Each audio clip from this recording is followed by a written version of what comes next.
Welcome to the podcast where we discuss all matters financial planning and investing. This content contains general information only and may not be relevant to everyone.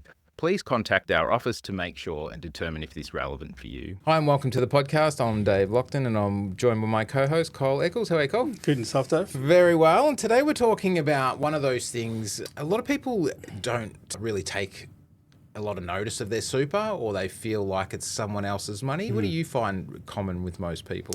I think it's because obviously because super's tax effective, so there's certain rules around it, and generally you can't access it until you're 60. So if you're really young, that's a long time away. Yeah. And I've been reading a book and it talks about setting goals, and that so it talks about not having goals too far out, because if it's too far out, you always think you've got time. So I think super is one of those things, like if you're in 20, that's 40 years away.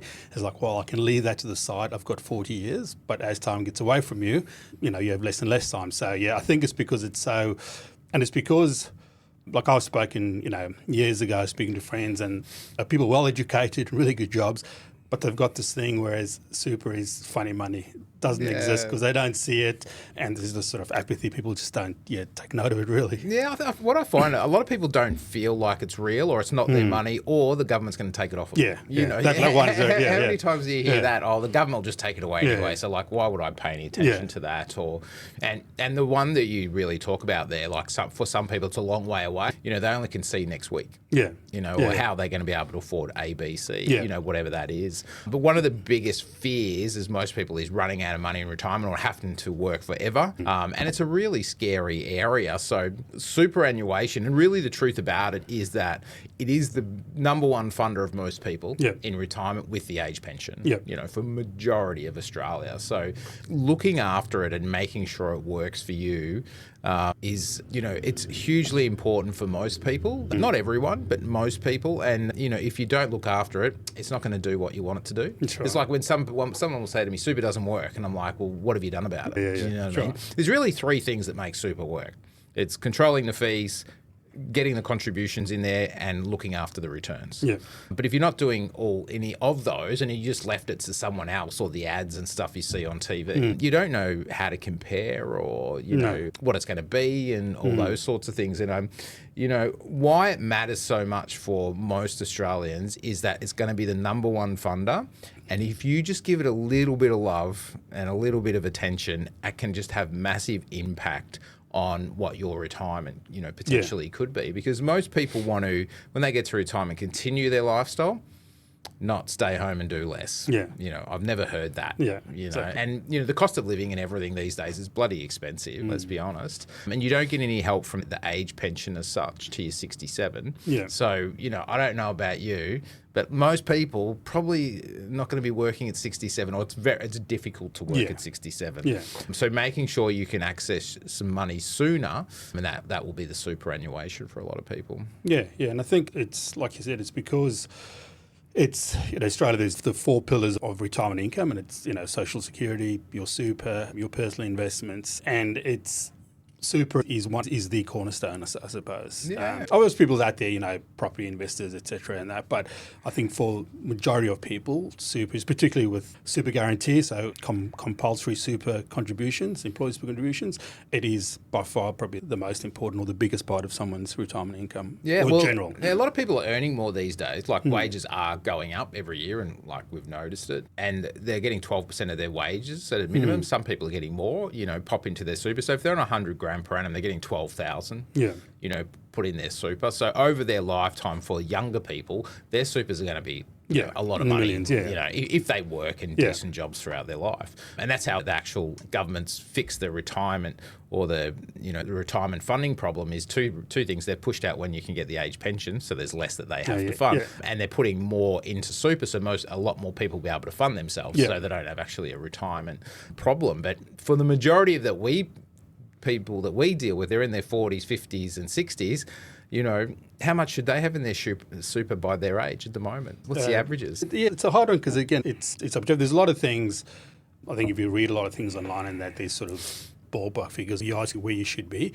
But generally, I suppose, it's like you said, is, how long there's a lot of people, for myself, I only came to this country about 20 years ago, and for first 10 years, I was I was working for myself and not putting money into super. So some people are behind the eight ball in terms of, and that, take a step back, a lot of self-employed people don't put money into super. So some of them will be well behind really because they're focusing really on their business, which was, that can be important as well because the business could be an asset as well. But a lot of people, I think, people I see or speak to in my sort of friendship group, that they work for themselves, but there's no real asset they're building there, and they're not putting money into super. Huge and trap. It's like, well, huge trap. Self-employed, huge trap without having to put money into super and relying on a lot of, sale of businesses and so forth. A lot of them are not worth anything. Yeah, true. And people will always think, I'll put that in later.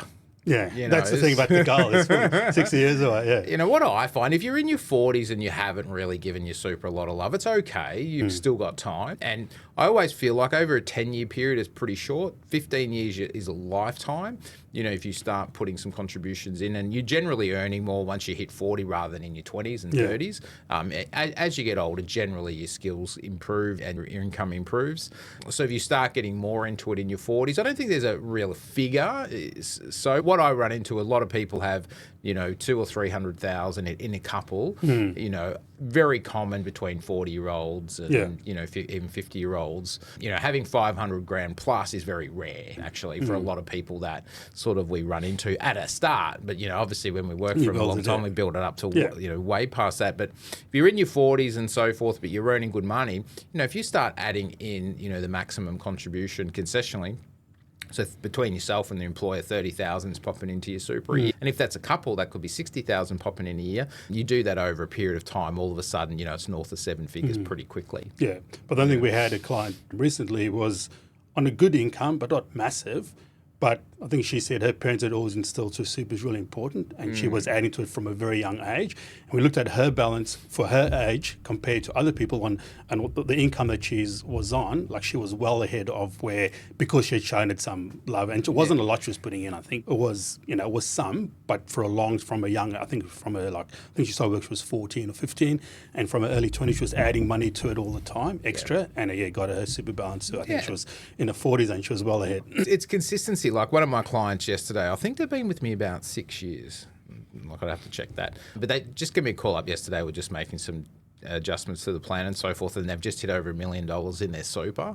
And I remember and over the last couple of years, they've been, early on they were putting a fair bit of money in there, and all the work that they'd previously done has popped them up to that, to sort of that over $1 million. And then she goes to me, well, how fast is it going to get to 2?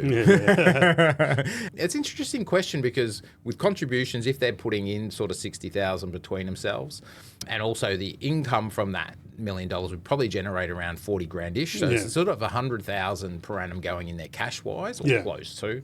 And then some returns and so forth that actually can get to 2 a lot faster. Yeah, that's right. But it's only been 6 years from, I think they started with about 400,000 or a little bit less than 400,000.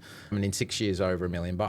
When you give something a bit of love and attention, it's pretty impressive what it, different superannuations and so forth can do. So, I always say, it doesn't matter where you're starting, whether you're in your 40s, 50s or 60s, it's starting, and having a plan for it. Because even if you can get your super up to 500 or 600 grand and you work into your 60s and you're entitled to the full age pension, you're going to be able to live on around 70, 80 grand per annum for a long time, but if you want 100,000 or more, obviously you're going to be looking to build that up higher. And if you want to retire earlier, obviously you're going to need more. So, there's a whole sort of way that different things happen there. So what could people do if they feel like they're behind in their super?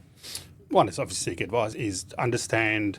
Well, I suppose the first point is trying to understand whether you are behind or not, and that is having those goals, understanding when it is that you want to stop working, or that flexibility to reduce the work hours, what does retirement look like, and then working backwards to find out sort of how much income, and then work out how, whether you're off or not. But like you said, take a step, actually do something about it. Yeah, I feel like if you, and every time we speak to someone really around sort of retirement planning and so forth and building up to that, they've never asked themselves the question, what would my retirement look like, or how much money would I need? Because they don't know. They don't know what is possible and where to start, or what assets that they would actually have. Because you run into most people, they'll potentially have some debt, they'll have a little bit of super, they'll be earning decent money, but really there's no plan. So if no plan, money gets spent on all sorts of things. It just disappears. Yeah. So really getting a plan, knowing what you want your scenario to do, and you'd be amazed once you actually got a plan in place what is possible. Yeah.